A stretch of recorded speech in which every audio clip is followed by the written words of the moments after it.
Hello, everybody. Welcome to Expedition Bible. I'm Joel Kramer. Today I want to cover a very interesting subject.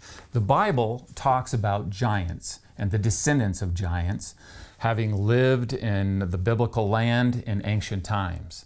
And so is there anything that's been found in the archaeological record that provides evidence for these historical giants? In this video, we're going to look at a discovery that was made in Israel of a hoard of giant metal weapons. This huge spearhead that is 66 centimeters long was found right here where I'm standing.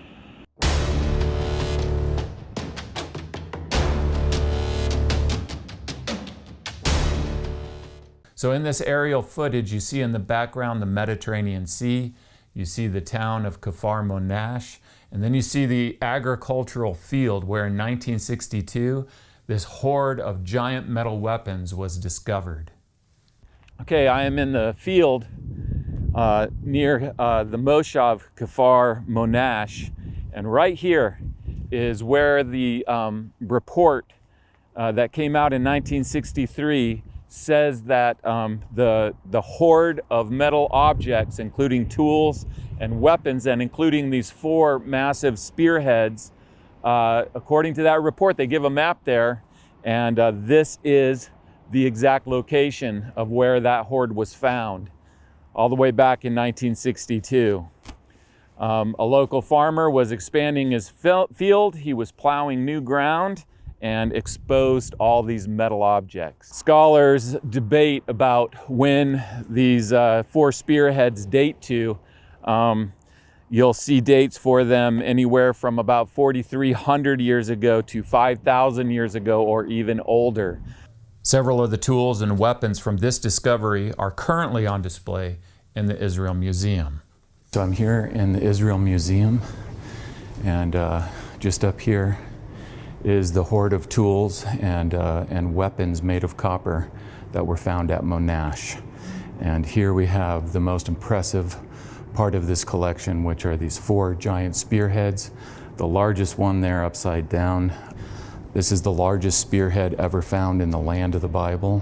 Of course, it's back behind me in the display, so it doesn't look so impressive. So what I'll do is I'll cut the size of it out of cardboard just to give you an understanding of how huge it actually is. In 1963, after the study of this hoard of weapons that were found in Monash, the official journal article came out describing this. And so in this journal article, they give the drawings of the four spearheads that were found, and then they give their dimensions. So what I did is I just took those dimensions and a piece of cardboard and cut out those dimensions, because when they're back in a case and back behind me when I'm talking in the Israel Museum, they look very small.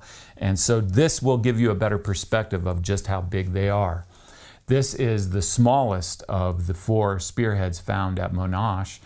It's 13 inches long, and so it is considered in the journal article as a huge spearhead. And so I went around the Israel Museum comparing the size of the smallest spearhead to the other spearheads that were displayed elsewhere. And many of the other spearheads were about this much smaller than this one, quite a bit smaller. Here is on display more spearheads from the Bronze Age.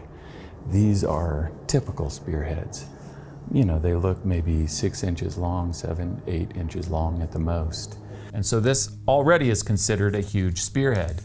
Two more spearheads that are within a ½ inch of each other were also found, and you can see the difference in size. However, the largest spearhead that was found in the Monash hoard is this one. Now, again, I just took the length of it from the drawing, 66 centimeters, that's 26 inches, and you just see how massive this spearhead is. There is another spearhead that's only 6 centimeters smaller than this one that was found at Megiddo. So these aren't the only giant spearheads that have been found. But this is the largest one that's been found in the land of the Bible. And it's just absolutely massive.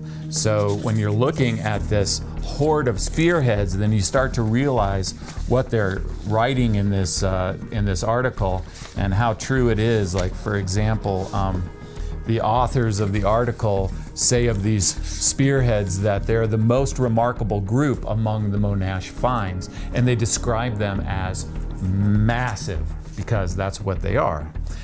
We have a parallel of these spearheads in the biblical text. If we go to 2 Samuel chapter 21, verse 16, we're introduced to this warrior, and we're given his name. His name is Ishbi-Benob, and then he's described specifically as one of the descendants of the giants, whose spear weighed 300 shekels of bronze. Isn't that interesting? We're not given his size and his weight, but we're given the weight of his spear, and it's talking about his entire spear. Now, if we take this, the largest of the spearheads at Monash, this spearhead alone, just the head, is 5 pounds. But when it says 7 pounds in the Bible, it's talking about also the entire spear. So you got to put the shaft on this. Imagine how big that shaft, that pole must have been on a spear this big. It would have been much taller than a man. It would have weighed at least 2 pounds. It would have weighed probably much more than that. This is probably a bigger spear, a heavier spear than the one that's described in 2 Samuel 21:16. This article is the authors write this: the spearheads bear signs of use, especially the heaviest, which is bent in one spot and worn in several places along the edges. Okay, so they're saying that these spears bear the evidence that they were used as spears. Despite them writing this, a little later in the article they say, they write this: spears were used in war and fighting. In the case of the Monash spears, however, their unusual size and weight would appear to be an obstacle rather than an aid to anyone carrying them. We would like to suggest that these heavy spears may have been used in yet another way. And so they go on to suggest that these were decorative in nature. They were used as decorations. Now, why? Because they're too big to have been used by a normal-sized warrior. Okay, now you have to keep in mind that most scholars are secular, including the authors of this article. They don't believe in giants. They don't believe that giants existed and that they're historical. And therefore, they have to give another explanation for why these massive spearheads were found. And so they must be decorative.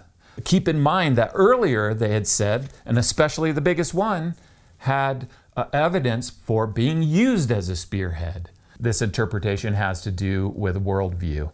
If you if you believe giants are fairy tale beings, then you're not going to interpret this as evidence of giants because you don't believe in them.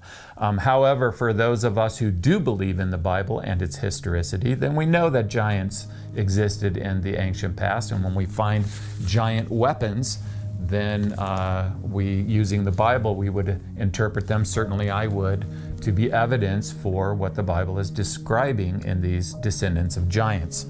Now, also in the article that's very interesting is this. The authors wrote, a remarkable feature of the Monash hoard were the small, thin, ridged copper plates, of which about 800 were found.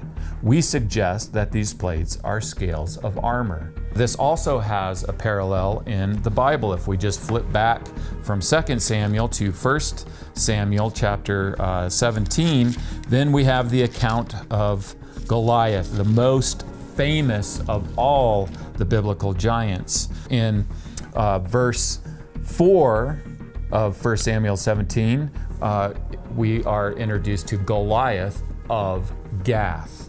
In verse 5, it says that Goliath of Gath was armed with a coat of mail, and that the weight of the coat was 5,000 shekels of bronze. This is about 125 pounds.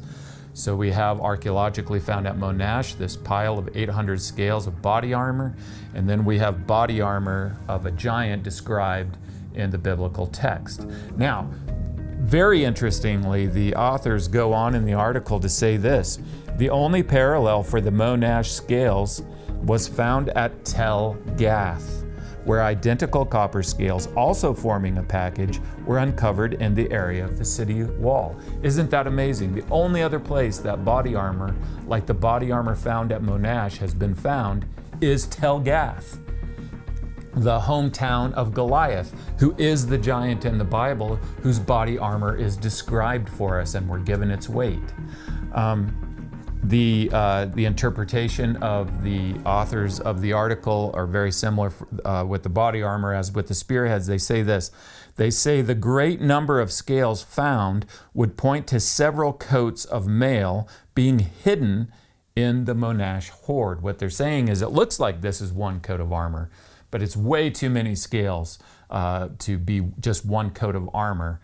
Therefore, there must be several different coats hidden within this pile of 800 scales. Now, that's one interpretation if you don't believe in giants. However, if you do believe in historical giants, because they're described in the Bible, then this could be the coat of armor for a single individual who, of course, would be a giant or a descendant of the giants. So, in conclusion, here are the facts. We have archaeological discovery at Monash of these massive metal spearheads and body armor. We have a parallel of the huge spearhead found also at Megiddo. We also have a parallel of the body armor found at Monash, found at Tel Gath. We have a match. That's why I interpret this as evidence for biblical giants, because what's been found in the ground is comparable to what's described in the Bible as the weapons of these descendants of giants. Of course, a secular archaeologist, a secular interpretation is going to not consider this evidence for giants, and so in their case they interpret it as there must be several coats of armor amongst these 800 scales, and these giant spearheads must be decorative. You can make up your own mind. You can weigh the evidence yourself. As for me, I see this as a correlation between the biblical text and what was found in the ground. And I believe that this is evidence to support the existence of these biblical giants.